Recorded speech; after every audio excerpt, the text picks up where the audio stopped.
La Bible Louis II, introduction à la première épître selon Jean. La première épître de Jean n'est pas signée, mais elle sonne dès les premiers mots pour l'écrit d'un témoin oculaire de la vie du Sauveur. Elle s'ouvre par un préambule solennel qui rappelle le prologue de l'Évangile. Les idées exprimées comme les termes employés sont semblables. Des rapprochements avec l'Évangile se présentent à chaque ligne de l'épître, même langage inimitable dans sa limpide simplicité et sa sublime grandeur, même marche de la pensée qui revient sur elle-même et s'élève graduellement comme dans une spirale, même profondeur du sentiment religieux et même contemplation intuitive de la vérité qui pénètre jusqu'à ce qu'il y a de plus intime dans la communion de l'âme avec Dieu. Rempli des enseignements de son maître, le disciple est transporté par eux à une hauteur d'où la vie en Dieu lui apparaît dans un contraste absolu avec la vie du monde. L'homme est dans la lumière ou dans les ténèbres, dans la vérité ou dans le mensonge. Il aime ou il est. Il est dominé tout entier par l'amour du monde ou par l'amour du Père. Il est enfant de Dieu ou enfant du diable, dans la vie ou dans la mort. Les mêmes antithèses absolues se retrouvent dans l'Évangile. Dans les deux écrits, elles s'expriment en des termes qui ne se trouvent pas ailleurs. Vie, vie éternelle, lumière, vérité, synonyme de sainteté. Faire le péché, l'iniquité, la justice, être de Dieu, du monde, être né de Dieu, demeurer en lui, garder sa parole, ses commandements, voir Dieu. Ce qui leur est commun également, ce sont certaines habitudes de style, celles par exemple qui consistent à exprimer une pensée tour à tour par l'affirmative et par la négative. Par exemple, il déclara et ne nia point, Jean 1,20. Nous mentons et nous ne pratiquons point la vérité, 1 Jean 1,6. Enfin, les enseignements des deux écrits concordent généralement. Jésus-Christ est la parole, la vie de Dieu, manifestée aux hommes. Il est le Fils unique de Dieu. Pour aimer vraiment Dieu, nous devons garder ses commandements. Et surtout le commandement nouveau de l'amour fraternel. Reconnaître ou nier le Fils, c'est reconnaître ou nier le Père. L'Esprit procure la connaissance. Le monde ne connaît ni Dieu ni ses enfants.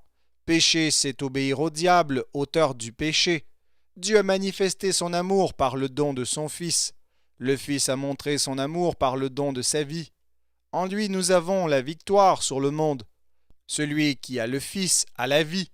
Nous sommes assurés de l'exaucement de nos prières. Le but de l'auteur est le même dans les deux écrits. Il déclare dans 1 Jean 5,13 « Je vous ai écrit ces choses afin que vous sachiez que vous avez la vie éternelle, vous qui croyez au nom du Fils de Dieu. » Et dans Jean 20,31 « Mais ces choses ont été écrites afin que vous croyiez que Jésus est le Christ, le Fils de Dieu, et qu'en croyant vous ayez la vie en son nom. » Si notre épître est du même auteur que le 4e évangile, il en résulte à nos yeux qu'elle est l'œuvre de l'apôtre Jean. L'insistance avec laquelle l'auteur de l'épître, sans se nommer, affirme sa qualité de témoin oculaire de la vie du Fils de Dieu est un indice à l'appui de cette opinion. On a contesté que cet écrit fût une lettre. Cette prétendue épître n'a ni adresse ni salutation et ne renferme aucune allusion aux circonstances spéciales de l'apôtre et des destinataires. Elle n'est qu'un composé de méditations sur des thèmes généraux qui conviennent aux chrétiens de tous les temps et de tous les pays. Ce jugement ne se confirme pas à un examen attentif. Sans doute l'apôtre ne nomme ni ses lecteurs ni lui-même, mais il se donne à connaître comme un homme qui a exercé le ministère de témoin de Jésus-Christ, qui jouit de l'autorité d'un père auprès de ceux qu'il appelle ses petits-enfants. Il leur répète qu'il leur écrit, désignant ainsi sa composition comme une lettre. Enfin, dans la manière dont il caractérise les faux docteurs qu'il appelle des antéchrists, il laisse voir qu'il pense à des faits précis qui se sont passés dans une église ou dans un groupe d'églises auquel il s'adresse. Aussi la supposition la plus vraisemblable est que l'épître fut écrite par l'apôtre Jean pendant qu'il exerçait son ministère à Éphèse à des églises d'Asie mineure. Si l'épître est antérieure à l'Évangile, elle n'a pas été écrite longtemps avant lui, elle date des derniers temps de la vie de Jean. Le but de l'apôtre paraît complexe. Il ne veut pas seulement combattre les faux docteurs, car s'il met en garde contre leur influence, il les caractérise comme déjà séparés des églises et rend à ses lecteurs le témoignage de les avoir vaincus. On s'est demandé à quelle tendance appartenaient ses adversaires. La plupart des historiens les désignent d'une manière générale comme des Docètes qui n'attribuaient à Jésus-Christ qu'une apparence humaine et niaient la réalité de son incarnation, voir 1 Jean 4,2. D'éminents critiques ont reconnu dans les erreurs combattues la doctrine de Cérinthe. D'après Irénée, Cérinthe enseignait que Jésus n'était qu'un simple homme. À son baptême, le Christ divin s'unit à lui par l'Esprit qu'il reçut alors dans sa plénitude. Il l'abandonna de nouveau aux approches de la mort. Ainsi, les faux docteurs combattus par Jean niaient que Jésus fût le Christ. Ils admettaient que le Christ était venu avec l'eau seulement, c'est-à-dire dans l'acte du baptême, mais non avec le sang, c'est-à-dire qu'il n'était plus présent dans l'homme Jésus au moment où celui-ci mourait. Mais cette intention de polémiser contre l'hérésie de Cérinthe et de défendre la vraie doctrine sur la personne de Jésus-Christ est secondaire dans l'Épître. Il en est de même des avertissements que l'auteur adresse à ses lecteurs pour les prémunir contre l'amour du monde. Son but est bien un but pratique. Il a en vue le développement de la vie chrétienne, mais il ne veut pas seulement réagir contre les tendances antinomiennes qui poussaient à un libertinage affranchi de toute loi, ou contre des disciples de Paul qui, se fondant sur la justification par la foi, méconnaissaient la nécessité de la sanctification.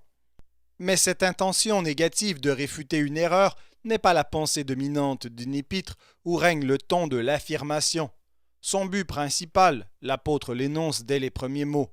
La vie a été manifestée, nous l'avons vue, et nous vous l'annonçons, afin que vous soyez aussi en communion avec nous.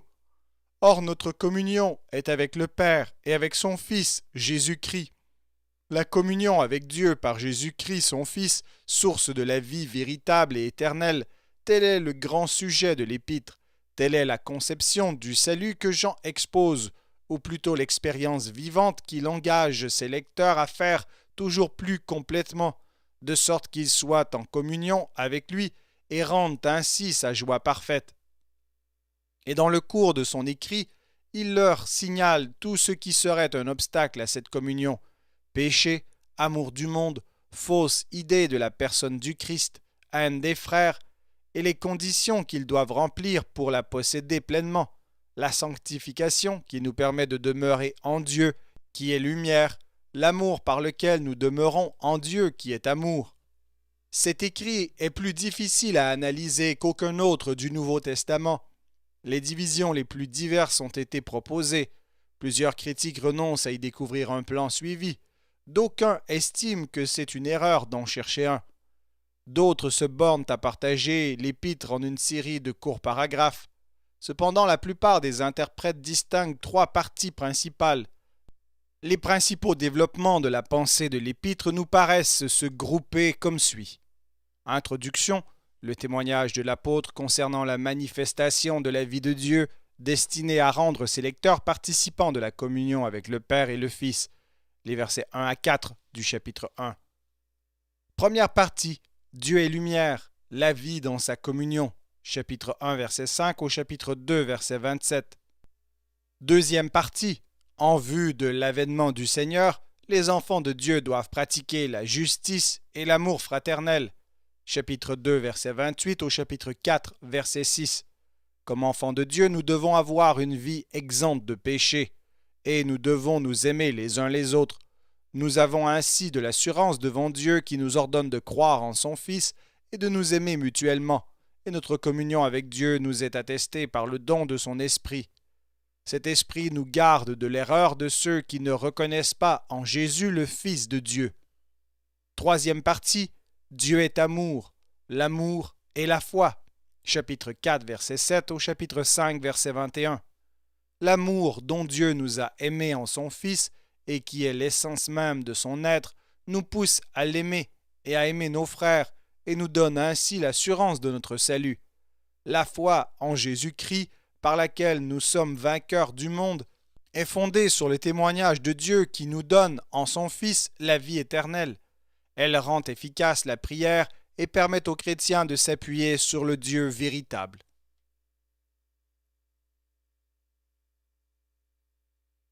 Première épître de Jean, chapitre 1. Ce qui était dès le commencement, ce que nous avons entendu, ce que nous avons vu de nos yeux, ce que nous avons contemplé et que nos mains ont touché concernant la parole de vie. Car la vie a été manifestée, et nous l'avons vue, et nous lui rendons témoignage, et nous vous annonçons la vie éternelle qui était auprès du Père et qui nous a été manifestée. Ce que nous avons vu et entendu, nous vous l'annonçons à vous aussi, afin que vous aussi vous soyez en communion avec nous. Or, notre communion est avec le Père et avec son Fils, Jésus-Christ, et nous écrivons ces choses afin que notre joie soit parfaite.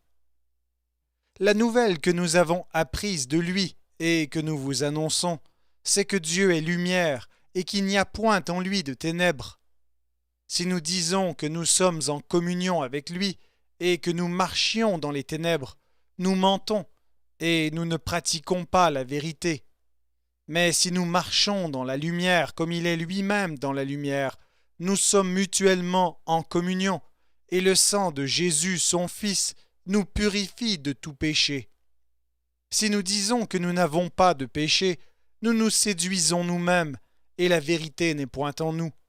Si nous confessons nos péchés, il est fidèle et juste pour nous les pardonner, et pour nous purifier de toute iniquité. Si nous disons que nous n'avons pas péché, nous le faisons menteur, et sa parole n'est point en nous.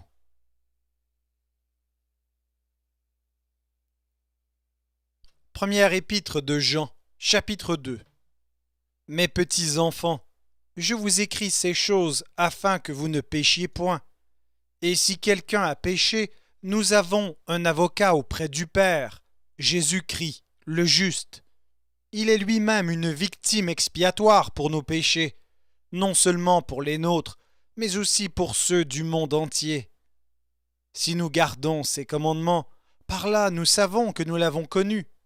Celui qui dit « Je l'ai connu » et qui ne garde pas ses commandements est un menteur, et la vérité n'est point en lui.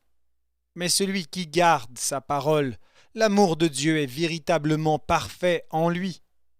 Par là nous savons que nous sommes en lui. Celui qui dit qu'il demeure en lui doit marcher aussi comme il a marché lui-même. Bien-aimés, ce n'est pas un commandement nouveau que je vous écris, mais un commandement ancien que vous avez eu dès le commencement. Ce commandement ancien, c'est la parole que vous avez entendue. Toutefois, c'est un commandement nouveau que je vous écris, ce qui est vrai en lui et en vous, car les ténèbres se dissipent et la lumière véritable paraît déjà. Celui qui dit qu'il est dans la lumière et qui est son frère est encore dans les ténèbres. Celui qui aime son frère demeure dans la lumière, et aucune occasion de chute n'est en lui. Mais celui qui est son frère est dans les ténèbres. Il marche dans les ténèbres, et il ne sait où il va, parce que les ténèbres ont aveuglé ses yeux. Je vous écris, petits enfants, parce que vos péchés vous sont pardonnés à cause de son nom. Je vous écris, Père, parce que vous avez connu celui qui est dès le commencement. Je vous écris, jeunes gens, parce que vous avez vaincu le malin. Je vous ai écrit, petits enfants, parce que vous avez connu le Père. Je vous ai écrit, Père, parce que vous avez connu celui qui est dès le commencement. Je vous ai écrit, jeunes gens, parce que vous êtes forts, et que la parole de Dieu demeure en vous, et que vous avez vaincu le malin. N'aimez point le monde, ni les choses qui sont dans le monde. Si quelqu'un aime le monde, l'amour du Père n'est point en lui. Car tout ce qui est dans le monde, la convoitise de la chair, la convoitise des yeux et l'orgueil de la vie, ne vient point du Père, mais vient du monde. Et le monde passe, et sa convoitise aussi, mais celui qui fait la volonté de Dieu demeure éternellement. Petits enfants, c'est la dernière heure, et comme vous avez appris qu'un antéchrist vient, il y a maintenant plusieurs antéchrists. Par là nous connaissons que c'est la dernière heure. Ils sont sortis du milieu de nous, mais ils n'étaient pas des nôtres. Car s'ils eussent été des nôtres, ils seraient demeurés avec nous. Mais cela est arrivé afin qu'il fût manifeste que tous ne sont pas des nôtres. Pour vous, vous avez reçu l'onction de la part de celui qui est saint, et vous avez tous de la connaissance. Je vous ai écrit, non que vous ne connaissiez pas la vérité, mais parce que vous la connaissez, et parce qu'aucun mensonge ne vient de la vérité. Qui est menteur, sinon celui qui nie que Jésus est le Christ? Celui-là est l'Antéchrist, qui nie le Père et le Fils. Quiconque nie le Fils n'a pas non plus le Père. Quiconque confesse le Fils a aussi le Père. Que ce que vous avez entendu dès le commencement demeure en vous. Si ce que vous avez entendu dès le commencement demeure en vous, vous demeurerez aussi dans le Fils et dans le Père. Et la promesse qu'il nous a faite, c'est la vie éternelle. Je vous ai écrit ces choses au sujet de ceux qui vous égarent. Pour vous, l'onction que vous avez reçue de lui demeure en vous, et vous n'avez pas besoin qu'on vous enseigne, mais comme son onction vous enseigne toutes choses, et qu'elle est véritable, et qu'elle n'est point un mensonge, demeurez en lui, selon les enseignements qu'elle vous a donnés. Et maintenant, petits enfants, demeurez en lui, afin que lorsqu'il paraîtra, nous ayons de l'assurance, et qu'à son avènement, nous ne soyons pas confus et éloignés de lui. Si vous savez qu'il est juste, reconnaissez que quiconque pratique la justice est né de lui.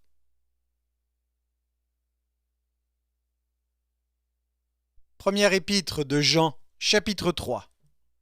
Voyez quel amour le Père nous a témoigné pour que nous soyons appelés enfants de Dieu. Et nous le sommes. Si le monde ne nous connaît pas, c'est qu'il ne l'a pas connu. Bien-aimés, nous sommes maintenant enfants de Dieu, et ce que nous serons n'a pas encore été manifesté. Mais nous savons que lorsque cela sera manifesté, nous serons semblables à lui, parce que nous le verrons tel qu'il est. Quiconque a cette espérance en lui se purifie, comme lui-même est pur. Quiconque pêche transgresse la loi, et le péché est la transgression de la loi.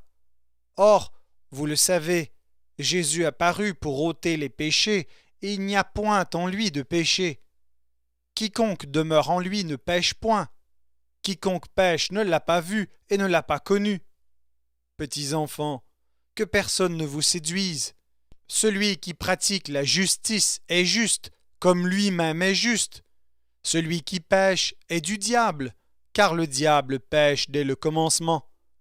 Le Fils de Dieu apparut afin de détruire les œuvres du diable. Quiconque est né de Dieu ne pratique pas le péché, parce que la semence de Dieu demeure en lui, et il ne peut pécher, parce qu'il est né de Dieu. C'est par là que se font reconnaître les enfants de Dieu et les enfants du diable. Quiconque ne pratique pas la justice n'est pas de Dieu, non plus que celui qui n'aime pas son frère. Car ce qui vous a été annoncé, et ce que vous avez entendu dès le commencement, c'est que nous devons nous aimer les uns les autres, et ne pas ressembler à Caïn, qui était du malin, et qui tua son frère. Et pourquoi le tua-t-il? Parce que ses œuvres étaient mauvaises, et que celles de son frère étaient justes. Ne vous étonnez pas, frères, si le monde vous hait. Nous savons que nous sommes passés de la mort à la vie, parce que nous aimons les frères. Celui qui n'aime pas demeure dans la mort. Quiconque hait son frère est un meurtrier, et vous savez qu'aucun meurtrier n'a la vie éternelle demeurant en lui. Nous avons connu l'amour en ce qu'il a donné sa vie pour nous. Nous aussi, nous devons donner notre vie pour les frères.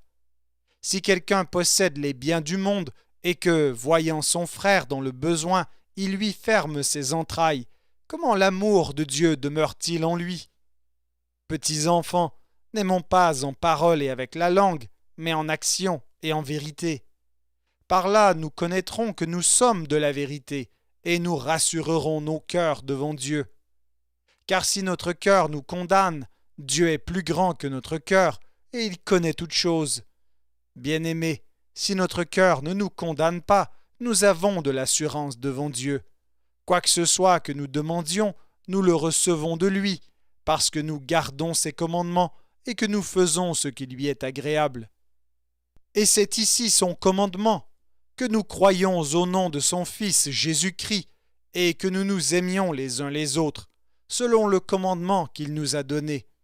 Celui qui garde ses commandements demeure en Dieu, et Dieu en lui, et nous connaissons qu'il demeure en nous par l'Esprit qu'il nous a donné.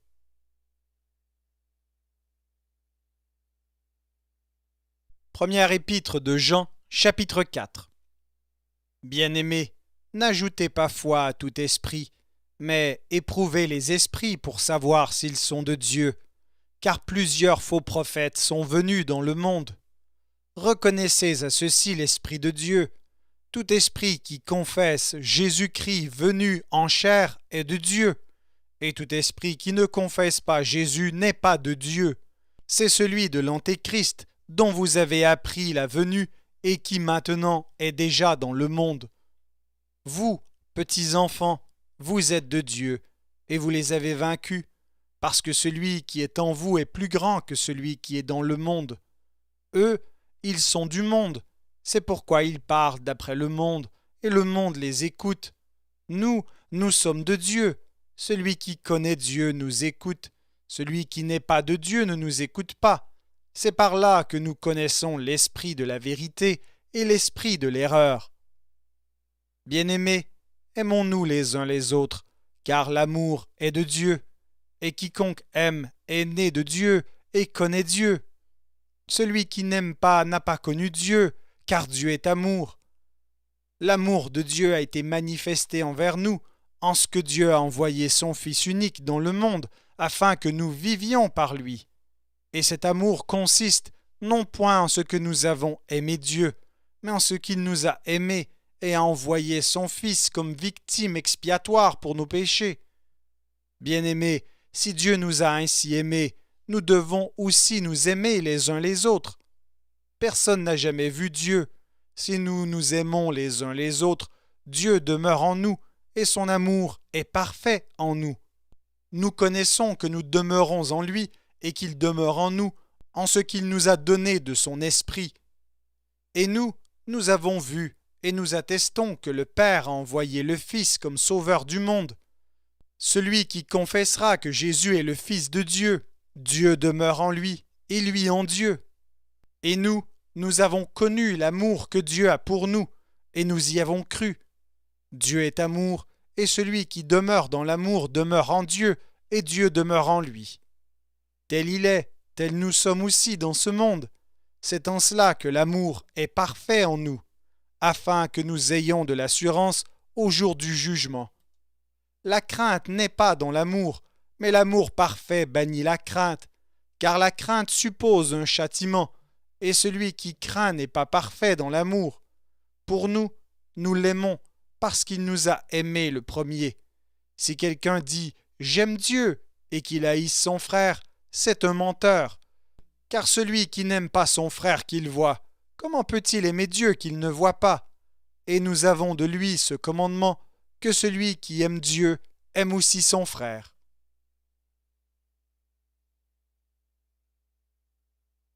Première épître de Jean, chapitre 5. Quiconque croit que Jésus est le Christ est né de Dieu, et quiconque aime celui qui l'a engendré aime aussi celui qui est né de lui. Nous connaissons que nous aimons les enfants de Dieu lorsque nous aimons Dieu et que nous pratiquons ses commandements. Car l'amour de Dieu consiste à garder ses commandements, et ses commandements ne sont pas pénibles, parce que tout ce qui est né de Dieu triomphe du monde, et la victoire qui triomphe du monde, c'est notre foi. Qui est celui qui a triomphé du monde, sinon celui qui croit que Jésus est le Fils de Dieu? C'est lui, Jésus-Christ, qui est venu avec de l'eau et du sang, non avec de l'eau seulement, mais avec de l'eau et avec le sang. Et c'est l'Esprit qui rend témoignage, parce que l'Esprit est la vérité. Car il y en a trois qui rendent témoignage, l'Esprit, l'eau et le sang, et les trois sont d'accord. Si nous recevons le témoignage des hommes, le témoignage de Dieu est plus grand, car le témoignage de Dieu consiste en ce qu'il a rendu témoignage à son Fils. Celui qui croit au Fils de Dieu a ce témoignage en lui-même. Celui qui ne croit pas Dieu le fait menteur, puisqu'il ne croit pas au témoignage que Dieu a rendu à son Fils. Et voici ce témoignage, c'est que Dieu nous a donné la vie éternelle, et que cette vie est dans son Fils. Celui qui a le Fils a la vie, celui qui n'a pas le Fils de Dieu n'a pas la vie. Je vous ai écrit ces choses afin que vous sachiez que vous avez la vie éternelle, vous qui croyez au nom du Fils de Dieu.